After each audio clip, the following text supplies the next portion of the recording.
महाभारत में राजा महाभिष और देवी गंगा की प्रेम कहानी एक अद्भुत और रहस्यमय कथा है जो पौराणिक कथाओं और कर्म सिद्धांत से गहराई से जुड़ी हुई है।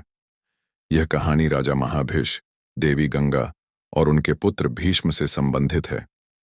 स्वर्ग में राजा महाभिष का पहली बार सामना देवी गंगा से हुआ। देवी गंगा अपनी दिव्य सुंदरता के लिए प्रसिद्ध थीं। जब वे सभा में आईं तो उनकी सुंदरता देखकर राजा महाभिष उन पर मोहित हो गए और उन्हें लगातार देखते रहे। यह देखकर इंद्र और अन्य देवता क्रोधित हो गए, क्योंकि राजा महाभिष का ऐसा व्यवहार दिव्य लोक के नियमों के विरुद्ध था। गंगा भी राजा महाभिष की ओर आकर्षित थीं। उनके इस प्रेम को देखकर ब्रह्मा ने उन्हें श्राप दिया कि दोनों को पृथ्वी पर जन्म लेना होगा और वहां अपने कर्मों का फल भोगना होगा।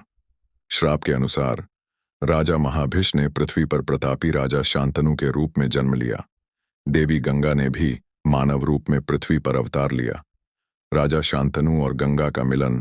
राजा शांतनु एक दिन गंगा नदी के तट पर पहुंचे। वहां उन्होंने एक अत्यंत सुंदर स्त्री को देखा जो वास्तव में देवी गंगा थीं।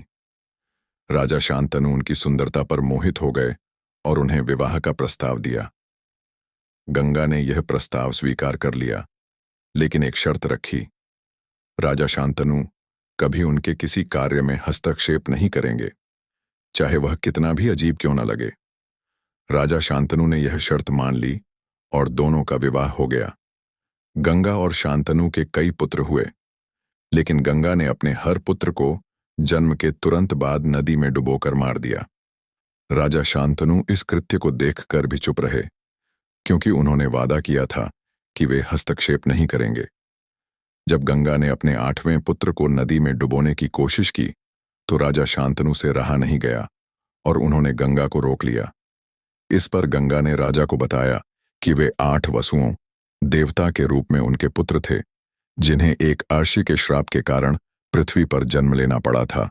8वां पुत्र, जिसे राजा शांतनु ने बचा लिया, वह गंगा और शांतनु का पुत्र गंगा पुत्र देवव्रत था, जो आगे चलकर भीष्म पितामह के नाम से प्रसिद्ध हुए। गंगा ने पुत्र को राजा शांतनु के हवाले कर दिया और स्वयं वहां से चली गईं। इस तरह राजा महाभिष और देवी गंगा की प्रेम कहानी महाभारत की पृष्ठभूमि में एक महत्वपूर्ण भूमिका निभाती है। यह भीष्म पितामह के जन्म की कथा से गहराई से जुड़ी हुई है।